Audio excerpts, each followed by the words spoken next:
अच्छा, मैंने जो अन्ना को देखा है, जितना समझा है, मुझे ये विश्वास हो गया कि सच में बहुत बड़ी ताकत होती है। एग्जाम्पल आपके सामने है। पाजी, मैं तो कहता हूं थोड़ी देर के लिए आप भी अन्ना के पास आके बैठ जाओ। आप यकीन नहीं करेंगे, इनके बगल में बैठने वाले सीएम भी बन जाते हैं।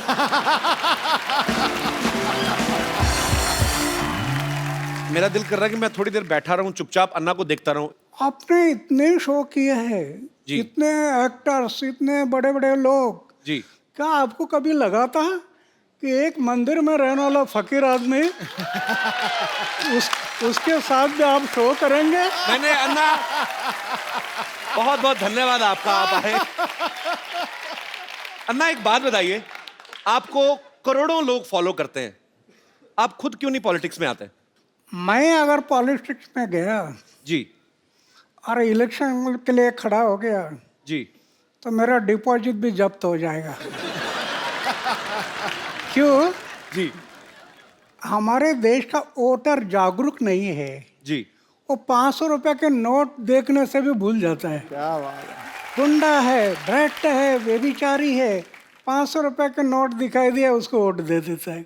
जी। इसलिए जागरूक मतदार ये लोकशाही का आधार है। जो मतदार अगर देश का जागरूक हो गया तो ये देश आगे बढ़ने में समय नहीं लगेगा। अरे वाह यार वाह। बाजी, मैं बहुत प्यार करता हूं अन्ना से, और मेरे दिल में बहुत सम्मान है इनके लिए। हमारे देश में इतने बड़े बड़े आंदोलन हुए हैं जो अन्ना की वजह से हुए हैं। अन्ना के साथ करोड़ों लोगों का हमेशा साथ रहता है। मुझे आज सच में यकीन नहीं हो रहा कि अन्ना हमारे शो पे आए हैं। एक्चुअली अन्ना का पूरा नाम जो है वो किशन बाबूराव हजारे है। तो अन्ना, अन्ना नाम आपको किसने दिया? परिवार में सबसे बड़ा भाई है, उसको बोलते हैं अन्ना। ओके। तो हम 4 भाई, उसमें सबसे बड़ा मैं था। ओके। तो घर के लोग कहने लगे अन्ना, ओके। फिर पड़ोस के लोग कहने लगे अन्ना, अच्छा। फिर गांव कहने लगा अन्ना, और अभी देश कह रहा अन्ना।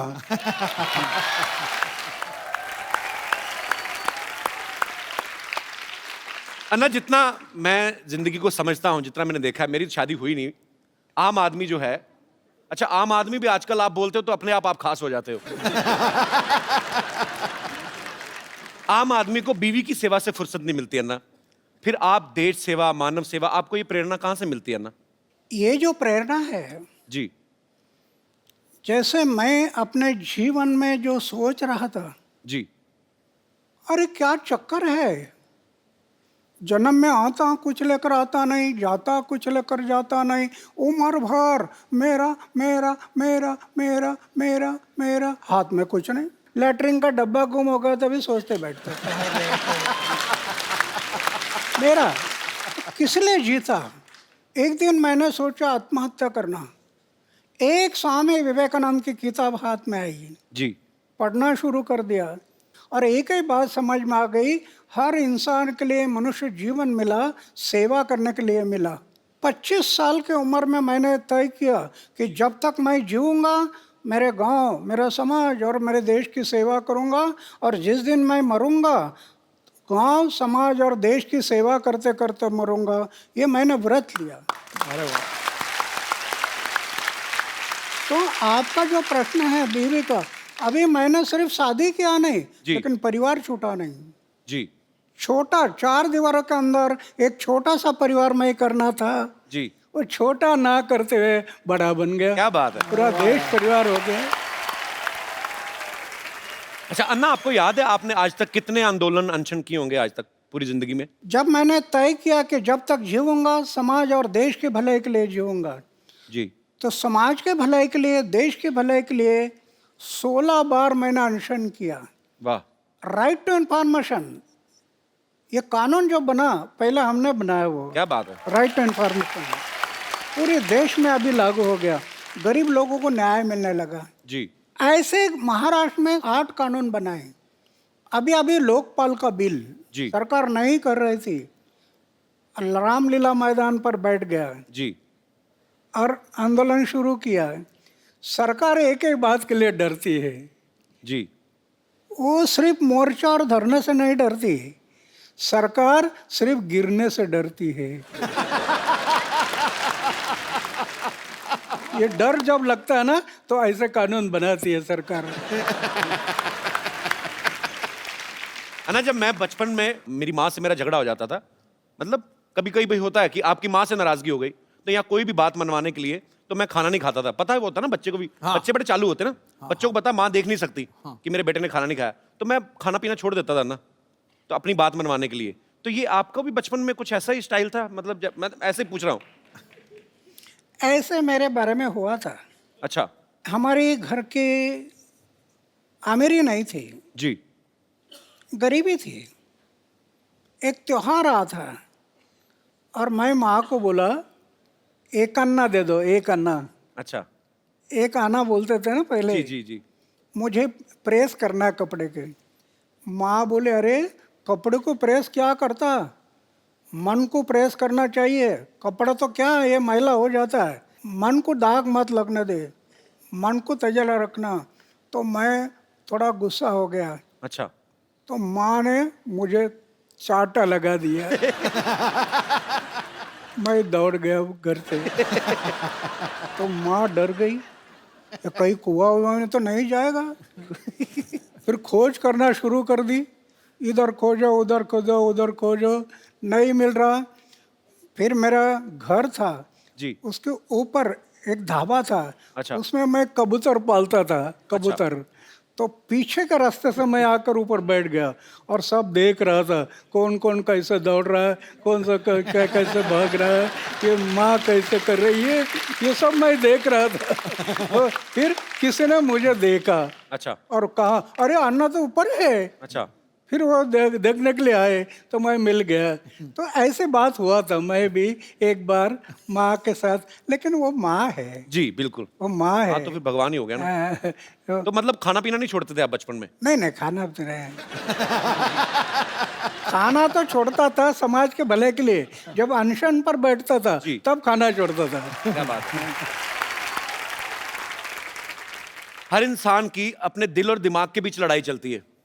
अन्ना के दिल और पेट के बीच लड़ाई चलती है। पेट को जैसे ही पता चलता है ना कि दिल ने ये डिसीजन लिया है कि मुझे अनशन करना है, पेट को टेंशन हो जाती है कि अब मैं भूखा रहूंगा, क्योंकि दिल ने तो डिसीजन ले लिया। तो अन्ना, इतने इतने दिन, कई कई दिन तक आप खाना नहीं खाते हो, तो कैसे आप, कौन सी शक्ति है जो आपको ऊर्जा देती है? समाज और देश के भले के लिए मरने की तैयारी रख दिया ना, जी। तो दिन गिनने की जरूरत नहीं। वाह। अच्छा ना, मैंने खुद टीवी पे देखा है, करोड़ों लोग सड़कों पे आ गए थे जब अन्ना का 4 साल पहले आंदोलन शुरू हुआ था। अन्ना, जब लोग आपके साथ जुड़ते हैं तो फिर जो लोग चाहते हैं, कुछ ऐसे भी होते हैं मेरे जैसे कि भूख लग गई अब क्या करें, तो बीच में आधे आधे घंटे के लिए गायब नहीं होते लोग, मतलब मतलब ऐसे पूछ रहा हूँ कि वो आपके हौसले की वजह से टिके रहते हैं एक्चुअली।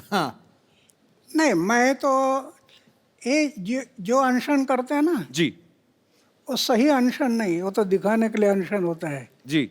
इसलिए बीच में गायब हो जाते हैं। मैं कभी अनशन पर बैठ जाता है, जी कोई भी बात का मैं पीछा करता हूँ, जी। और जब आखिरी समय आता तो फिर करेंगे मरेंगे, इस इरादे से बैठ जाता है। वाह। जब मैं बैठ जाता हूँ तो मेरी ऐसी धारणा है, अरे हार्ट अटैक आकर लोग मरते हैं ना, हार्ट अटैक। हम पढ़ते हैं ना अखबार में, जी रात को 10 बजे तक गप्पे लड़ाई और सवेरे चाय पीने के लिए उठाए नहीं। मेरी ऐसी धारणा है, जी हार्ट अटैक आकर मृत्यु आना, जी। इसके बजाय समाज और देश की सेवा करते करते मृत्यु आ गया तो ये मेरा सौभाग्य है। क्या बात है। अच्छा अन्ना, आप 4 भाई हैं, जैसे नॉर्मल परिवार में होता है कि जैसे एक दुकान है पिताजी की, तो एक भाई अगर बीमार है तो दूसरा जाके दुकान पे बैठ गया। ऐसा कभी हुआ है कि आपको समय ना लगा और दूसरा भाई जाके अनशन पे बैठ गया हो? आई मीन आपकी फैमिली की तरफ से भी सपोर्ट होता था आपको हमेशा? नहीं, अभी क्या है कि मेरा एक भाई बैंक में है, अच्छा जी। वो उधर ही रहता है। अच्छा दूसरा कोऑपरेटिव डिपार्टमेंट में एक है, अच्छा वो भी उधर ही रहता है। अच्छा और तीसरा है, वो पड़ोस के गांव है, जी। वहाँ उसका लड़का सर्विस में है, उधर रहता है। और एक भाई है, वो खेती पर है गांव में। ओके अभी मैं तो 45 साल हो गया घर में गया नहीं। जी। मेरे भाई के बच्चों का नाम क्या है मुझे पता नहीं अभी तक। ये आपको यकीन नहीं होगा जी करोड़ रुपए की योजना अपनाई, करोड़ रुपए की।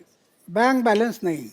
वाह, मुझे राष्ट्रपति ने पद्मश्री, पद्मभूषण, अमेरिका, दक्षिण कोरिया, कनाडा, कहाँ कहाँ अवार्ड मिल गए। करोड़ रुपए से ज़्यादा अवार्ड मिल गए कैश। जी, उसका मैं ट्रस्ट बना दिया। वाह, 12 साढ़े 12 लाख रुपए इंटरेस्ट आता है हर साल। अच्छा, दुखी पीड़ित लोग हैं, उनके सेवा में लगा देता हूँ, कुछ रखता नहीं। सिर्फ सोने का एक बिस्तर है और खाने का प्लेट है, मंदिर में रहता हूँ, जी, लेकिन मैं अनुभव करता हूँ। अरे लखपति करोड़पति को जो आनंद नहीं मिलता होगा वो मैं अनुभव करता, कितना आनंद है। अन्ना, जैसे आप देश हित में काम करते हो, कई कई दिन तक आप अनशन करते हैं, आंदोलन करते हैं, आप पूरे देश में भ्रमण करते हैं। अगर आपकी शादी हुई होती तो बीवी तो एक एक घंटे बाद फोन करके पूछती, शादी, तो वो तो पूछती बीवी तो। यही तो खतरा मुझे लग रहा था।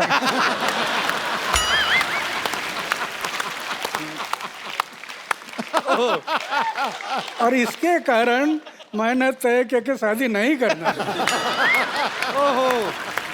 और दूसरी बात यह है, 79 ईयर के इस उम्र में जी, बैचलर रहते हुए भी इतना भी दाग नहीं जीवन में, इतना भी है। वाह, क्या बात है। ये भगवान की कृपा है।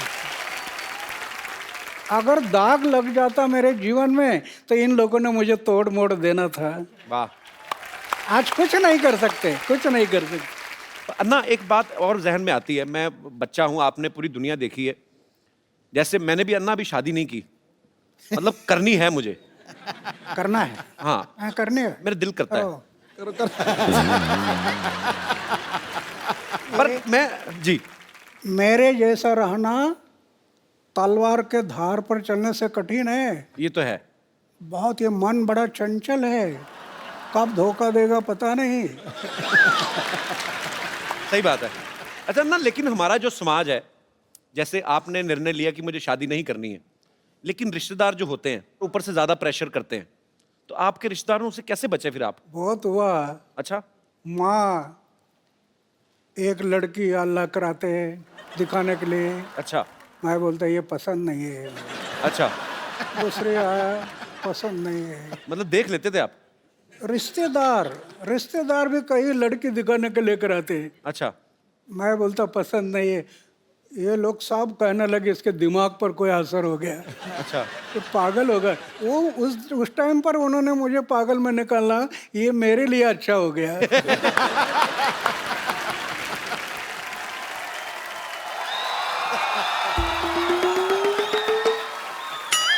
Hello hello, pen. अरे what a patriotic day. Anna Hazare साहब आए हुए हैं। सर नमस्कार। माई सेल्फ डॉक्टर मशहूर गुलाटी, MKNJ। MKNJ मतलब? मैंने कहा जी नमस्ते, दिख नहीं रहा, कर भी रहा हूँ, फिर भी पूछ रहे हो यार। ओके अन्ना जी, आप अहिंसा के पुजारी हैं। बैठिए डॉक्टर साहब, इधर आइए। आज वैसे नहीं बिठा रहे? नहीं नहीं, क्यों? अन्ना के सामने बदतमीजी नहीं करनी, बैठिए। इतनी इज्जत आज तक इस आदमी ने मुझे नहीं दी।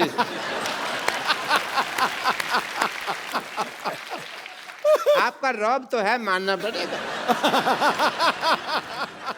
आप अहिंसा के पुजारी हैं and I must tell you Anna Sahab, मैं भी बहुत अहिंसा को मानता हूँ, पर मेरे को लोग मारते हैं, मैं उनके ऊपर हाथ नहीं उठाता। क्योंकि मेरा हाथ पहले मरोड़ देते हैं, मेरा उठता ही नहीं। एनीवे अन्ना जी, मैं आपका बहुत बड़ा फैन हूँ। मैंने आपके जैसा सच्चा ईमानदार इंसान नहीं देखा कभी जी। और मैंने आपके जैसा झूठा 420 नहीं देखा कभी। आप अन्ना के फैन कैसे हो सकते हैं? एक भी आदत है आप में अन्ना जैसी? अरे क्या बात कर रहे हो यार। और मैंने ना अन्ना की तरह समाज सेवा करने का ठान लिया है, पता है आपको? मैंने ना गरीबों में राशन बांटा, आपको पता है? और बाद में अन्ना दुकानदार ने पीटा इनको क्योंकि उसका राशन बिना पूछे बांट रहे थे ये। फिर मुझे नहीं पता था ना कि दान देने के लिए पूछने की जरूरत होती है। मैंने तो ये सुना था कि राइट हैंड से दान दो तो लेफ्ट हैंड को पता नहीं चलना चाहिए, तो मैंने ये बाएं हाथ जेब में डाल लिया, पर दुकानदार ने देख लिया, फिर दाएं बाएं दोनों से उसने मुझे पीटा। खैर छोड़ो इस बात को। आपको पता है कि एक बार मैंने 4 लोगों के साथ मिलके एक बुजुर्ग आदमी को सड़क पार कराई है। तो आप अकेले भी करा सकते थे, 4 लोगों की क्या जरूरत थी? वो मान नहीं रहा था ना सड़क पार करने को, तो जबरदस्ती की मैंने। मैंने कहा इसकी सुनेंगे तो हम तो कभी समाज सेवा कर ही नहीं पाएंगे ना। आपको इस बात के लिए मार पड़ सकती है डॉक्टर साहब। अब अहिंसा के पुजारी यहाँ बैठे हुए हैं और तुम हिंसा की बात कर रहे हो। अच्छा अन्ना जी एक बात बताइए, आप अनशन पे बैठते हैं, धरने पे बैठते हैं, आपको कोई कुछ नहीं कहता, मेरे को उठा के बाहर फेंक देते हैं, ऐसा क्यों? तुमने कब दिया धरना? तो झूठ बोल रहे हो आप तो। मैंने धरना दिया ना पब्लिक गार्डन में, 200 दिन धरना दिया मैंने। अन्ना इसने पता क्या किया, ये पब्लिक गार्डन में बैठ गए, बैठे बैठे इन्होंने वहां पे जाके कमरा बना लिया एक। उसको धरना थोड़ी, उसको तो कब्जा बोलते हैं। कमरा नहीं बनाया था, 2 BHK बनाया था वहां पे। अन्ना ये आदमी बहुत झूठा है, ये नकली डॉक्टर है, इसके पास ये डिग्री भी फर्जी है। फर्जी? चुप कर रहे हो, फर्जी डिग्री कैसी है? मैंने 10,000 रुपए में खरीदी है ये डिग्री। Get out! पाजी आपको पता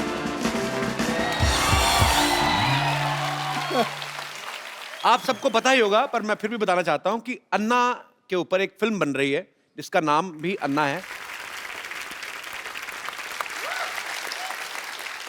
अन्ना देश सेवा करते करते आपने तो खैर आप तो दिल से कर रहे हैं, पर आपने कभी सोचा था आपके ऊपर कभी कोई फिल्म बनाएगा कोई डायरेक्टर? एक फकीर आदमी उस पर ऐसे फिल्म बनेगी ये मुझे सपना में भी कभी नहीं लगा था, लेकिन जो काम खड़ा किया है जी वो पूरे देश में फैल गया था। जी। और हमारे जो रविंद्र जैन के भाई है मनेंद्र जैन, जी उनको लगा कि ये काम समाज के सामने जाना बहुत ज़रूरी है। बहुत जरूरी है। जी वो मुझे बताने लगे कि ऐसे ऐसे फिल्म बनानी है जी और उसमें जो काम करने वाले लोग हैं जी इन्होंने इतना मेहनत किया। मैं फौज में था, बर्फ में रहा, 7 साल बर्फ में रहा, जी तो मैंने 6 डिग्री माइनस हिमालय में उधर जाकर उन्होंने शूटिंग किया। तो ऐसे कई जगहों पर जो काम हुआ वो जनता देखने से उनको जरूर इसमें प्रेरणा मिलेगी, नव युवकों को प्रेरणा बिल्कुल मिलेगी। बिल्कुल। आप फिल्में वैसे देखते हैं कभी अन्ना? अभी मैं फिल्म नहीं देखता, पहले देखते थे? पहले तो आप- देखता था। मेरी उम्र थी 13-14 साल की, तब मैं फिल्म देखता था। अच्छा। और भाई ऐसा देखता था कि नया फिल्म का फर्स्ट शो, अरे क्या बात है। अगर फर्स्ट शो चला गया तो मुझे इंटरेस्ट नहीं आता फिर क्या बात है, सबसे पहले देखनी है। उस टाइम पर। अन्ना मैं आपको कुछ फोटोग्राफ्स दिखाऊं, आप पहचानेंगे कौन है? ये है अन्ना टीवी में, इनको पहचानते हैं आप? हाँ, दिलीप कुमार जी है। अरे क्या बात है। और दूसरी एक और दिखाइए। अन्ना इनको पहचानते हैं आप? ये उस टाइम पर इतना नहीं थे। इनका नाम पता है आपको? हाँ, नाम तो अभी भूल गया है पर लेकिन जानता हूँ। अन्ना ये शाहरुख खान है। शाहरुख खान, शाहरुख खान है। अन्ना इनको पहचान रहे हैं आप? वैजयंती माला है। ये अपना वो दिलीप कुमार और वैजयंती माला साथ में थे ना फिल्म जी में। जी जी। नया दौर में कौन थे? नया दौर। क्या बात है, नया दौर में। जी और दिखाइए। अन्ना इनको जानते हैं आप? अन्ना ये मुझे बहुत अच्छी लगती हैं। मतलब अच्छे तरीके में अच्छी लगती है, मतलब बहुत अच्छा काम करती हैं ये। अच्छा, अन्ना ये दीपिका पादुकोण है। दीपिका। दीपिका हाँ, बहुत प्यारी है अन्ना। अच्छा। ओके। पर अन्ना उस समय आपको कौन सी हीरोइन ज्यादा मतलब अच्छी लगती थी आपको, खूबसूरत? नहीं, उसमें क्या है, ये जैसे हीरोइन है तो मैं उनका काम पर देखता था, उनके हाव भाव, उनके एक्टिंग वो मुझे जो पसंद आते थे, जी। देखने के लिए अच्छे लगते, ये मुझे अच्छे नहीं, उनका काम है। कप्पू और कप्पू हे कप्पू, क्या है? वो किशन जी आने वाले थे, आए क्या? कप्पू आई!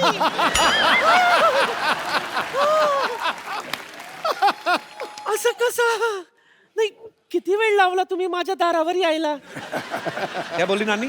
कितना वक्त लगा दिया मेरे चौखट पे आने के लिए? नानी ये अन्ना हजारे जी हैं। दुनिया के लिए। मैं तो उनको तब से जानती हूँ जब ये किशन बाबूराव हजारे हुआ करते थे, है ना? मुंबई में इनकी फूलों की दुकान थी। अच्छा। हाँ, ये देखिए मैं आपके लिए क्या लाई हूँ।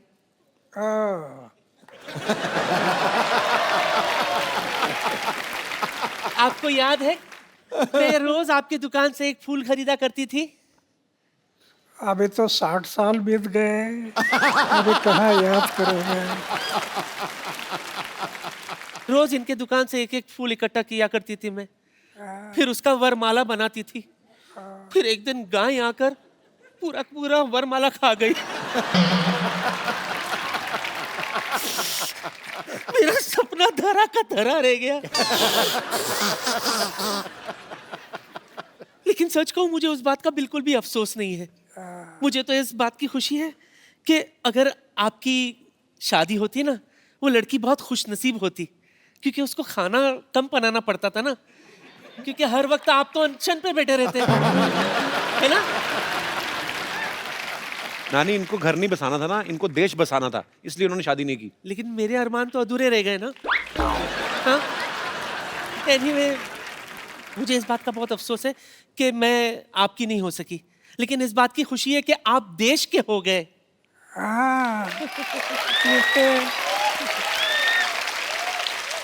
इसलिए तो मैं भगवान के आभार मानता हूँ कि मैं पूरा देश का बन गया। सच सच सच सच सच।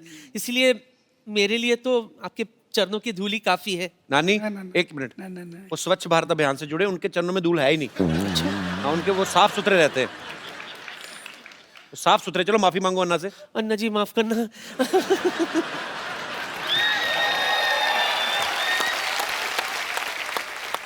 अच्छा अन्ना, हमने सुना है कहीं पे, आपके बारे में पढ़ रहे थे तो ऐसे सुना था कि फौज में जब आप भर्ती होने गए तो जो मापदंड होते हैं प्रॉपर की, हाँ, फिजिकल फिटनेस और ये सब चीजें, तो एक दो चीजों में शायद आप पास नहीं हुए थे, तो उसके बावजूद भी उन्होंने आपको फौज में भर्ती किया, तो उसके पीछे क्या कारण था अन्ना? 1962 में चाइना ने हमारे ऊपर हमला किया जी।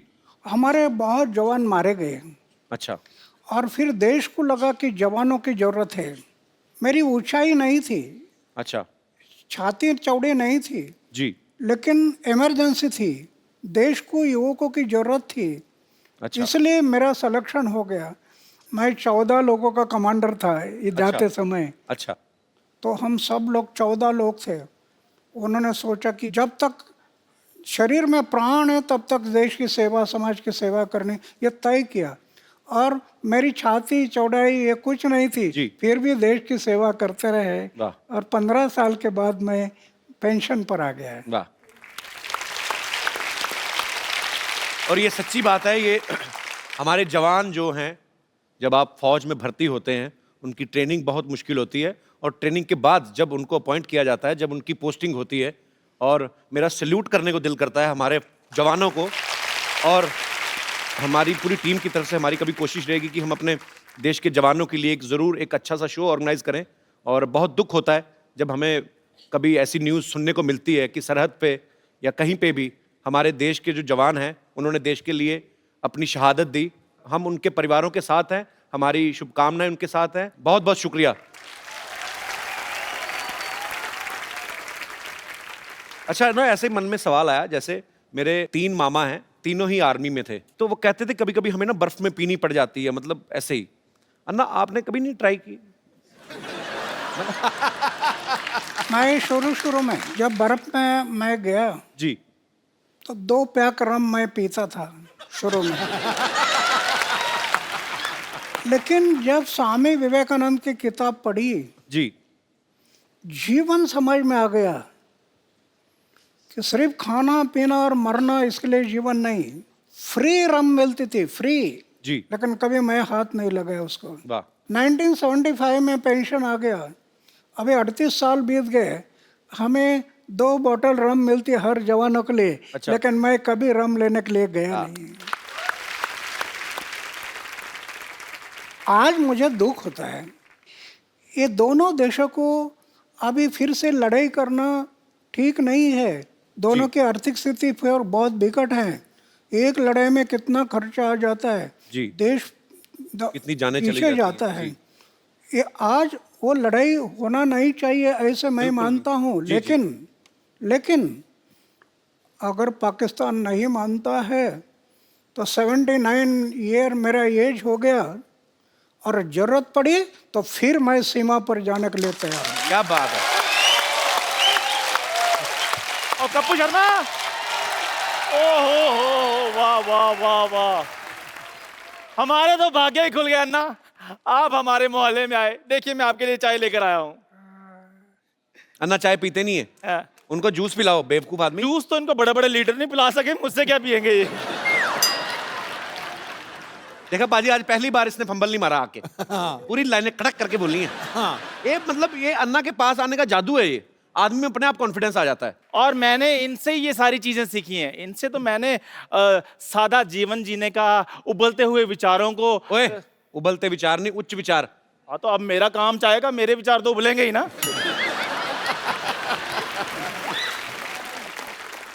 अन्ना, वैसे मैं भी बड़ा सिंपल सा हूँ, लेकिन आपको जब देखता हूँ ना तो मेरे में अंदर एक अजीब किस्म का कॉन्फिडेंस आ जाता है। लेकिन जब मैं बड़ी बड़ी जगह पे जाता हूँ मेरा कॉन्फिडेंस थोड़ा लूज हो जाता है। तो कभी आपके साथ भी ऐसा हुआ है कि आप 5 स्टार होटल में गए हो और छुरी और कांटा पकड़ते पकड़ते आपको भी कुछ थोड़ा कॉन्फिडेंस ऐसे हो गया हो? मैं इतना टूर करता हूँ जी। लेकिन होटल में कभी जाता नहीं। वाह वाह। एक बात है, जी। गया तो उसको याद नहीं रखता, भूल जाता हूँ। ये याद रखना ये घातक होता है, जी। जी। इसलिए मैं याद नहीं रखता। इसको भी अन्ना, इसके माता पिता ने याद नहीं रखा, भूल गए वो। अच्छा अन्ना, मुझे एक बात प्लीज बता दीजिए कि मैं एक आम आदमी चाय बेचने वाला हूँ, मैं कहाँ तक पहुँच सकता हूँ अपनी लाइफ में? अरे हमारे देश का उदाहरण है ना, जी। चाय बेचने वाला आदमी भी पंतप्रधान बन सकता है ना। क्या बात है। अन्ना आशीर्वाद दे दीजिए ताकि मैं अपनी लाइफ में बहुत ज़्यादा आगे बढ़ूं। Thank you very much, thank you very much.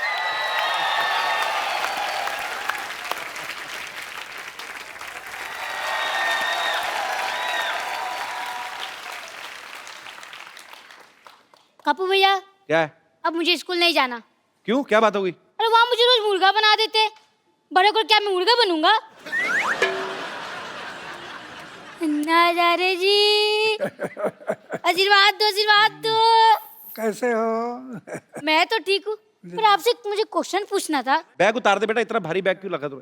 भारी नहीं है, हाँ। पर मैं ये कह रहा था कि आपके टाइम पे भी स्कूल में पनिशमेंट मिलता था, मतलब जी हाँ, हमारे टाइम पनिशमेंट मिलता है। छड़ी थी, छड़ी।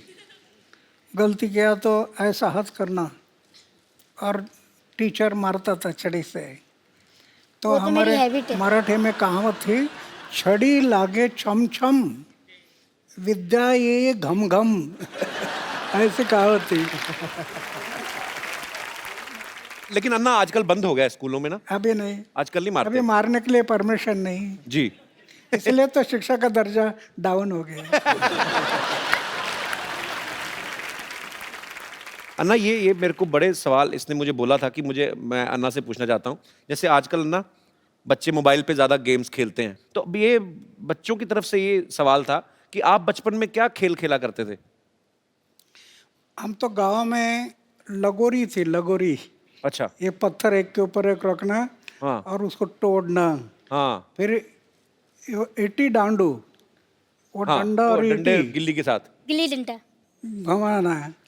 फिर खो खो, हाँ कबड्डी, जी। ऐसे खेल हम लोग खेलते थे। तो शरीर भी फिट रहता था। हाँ, आप मोबाइल वगैरह सब सीखना है, लेकिन साथ साथ चारित्र को संभालना, आचार शुद्ध रखना, विचार शुद्ध रखना, जीवन निष्कलंक रखना, दाग नहीं लगना जीवन में, बेदाग जीवन है, तो आप कल के महापुरुष बन जाएंगे। अच्छा बेटा, समझ में आई अन्ना की बातें ना? चलो पाँव छुओ, आशीर्वाद लो, चलो।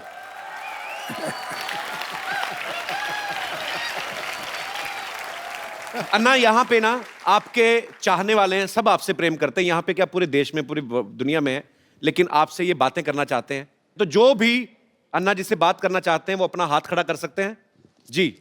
Hello Sidhu sir. Hello. Hello Kapil sir. Hello. Hello Anna जी।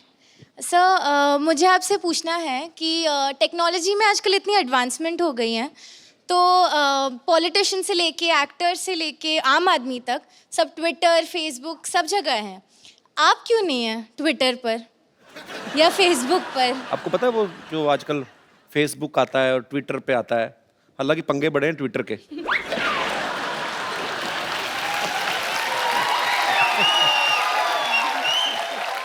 नहीं, मेरा ये दुर्भाग्य है कि मैं ज़्यादा पढ़ाई नहीं कर सका, लेकिन विज्ञान ये बढ़ते जा रहा है, दुनिया में आश्चर्यजनक प्रगति हुई है, टेक्नोलॉजी में बहुत डेवलप हो गया है। एक तरफ विज्ञान ने अंतरिक्ष में प्रवेश किया, लेकिन दूसरी तरफ अध्यात्म ने अंतरिक्ष अपने अंदर भी प्रवेश करना जरूरी है।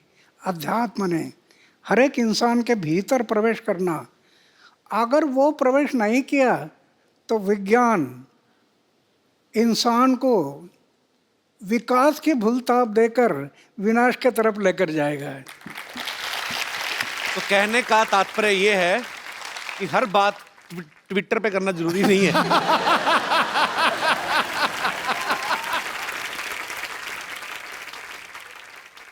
चलिए, बहुत बहुत शुक्रिया शो में आने के लिए। Thank you, ji, sir. और कोई मेरे दोस्त? जी भाई साहब। कपिल जी नमस्कार। नमस्कार आपको सर, कैसे हैं आप? बिल्कुल बढ़िया। मैं बोकारो झारखंड से आया हूँ। क्या करते हैं आप? मैं विधायक हूँ बोकारो में, एमएलए हूँ मैं। अच्छा, एमएलए हैं। बहुत बहुत स्वागत है आपका। Thank you. अन्ना को मेरा प्रणाम है। और अभी आपने कहा अन्ना कि राजनीति से मैं दूर रहना चाहता हूँ, अगर मैं चुनाव लड़ूंगा तो मेरे जमानत जब्त हो जाएंगे। आपको या आपके जैसे विचार के लोगों को, अच्छे लोगों को राजनीति में आनी चाहिए। क्या यह समय की मांग नहीं है कि नौजवानों का आप आह्वान करें कि देश हित में भ्रष्टाचार रोकने के लिए, देश की एकता और अखंडता को मजबूत करने के लिए अच्छे नौजवान, राष्ट्रहित का सोच रखने वाले नौजवान आगे आए भारत माता की सेवा करने के लिए? नहीं, ये जरूरी है। मेरी ऐसी धारणा है, नवयुवकों ने राजनीति में जाना जरूरी है, ऐसे मुझे लगता है। क्या होता है, राजनीति में कई लोग जाते हैं सत्ता से पैसा, पैसा से सत्ता, सत्ता से पैसा, पैसा से सत्ता, इसके पीछे घूम रहे हैं। इससे देश के लिए उज्जवल भविष्य नहीं है। अभी तो हम देख रहे हैं, जिसकी उम्र 70 साल 80 साल हो गई वो भी इलेक्शन से रुकता नहीं। जी। इंसान जब मर जाता है तो 4 लोग कंधे पर ले जाते हैं।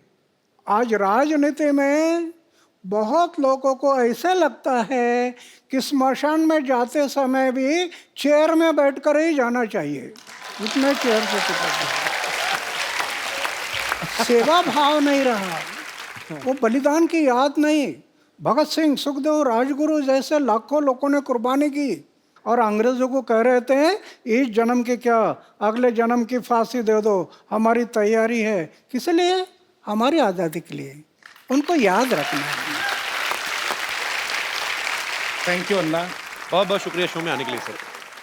अब वक्त है आप सबको मैं उनसे मिलवाऊं जिन्होंने फिल्म अन्ना जो है डायरेक्ट की है और खुद उसमें अन्ना जी का किरदार भी निभा रहे हैं। आप सबकी जोरदार तालियों के बीच मिस्टर शशांक उदयपुरकर जी। तो शशांक जी ने इस फिल्म को डायरेक्ट भी किया है और खुद अन्ना जी का किरदार भी निभाया। शशांक, आप उम्र में बहुत छोटे हैं, आपको मतलब कैसे आपके दिमाग में आया कि मैं ये किरदार निभाऊंगा या मुझे अन्ना जी के ऊपर फिल्म बनानी? आपका आइडिया था या मनिंदर जी का था? 2011 में पूरे देश की तरह मैं भी वो था जिसने अन्ना जी को रामलीला मैदान पर देखा। अच्छा। अन्ना जी को मैं, बिकॉज मैं इंजीनियरिंग कॉलेज में पढ़ रहा था, तो मेरा मैं हवा में उड़ रहा था। अच्छा। जिंदगी में फिल्में देखनी, कॉलेज घूमना। अचानक जब इनको देखा तो मैंने ये कहा कि इनको क्या हो गया, 74 साल का आदमी सरकार से पंगा ले रहा है, ये तो गए काम से।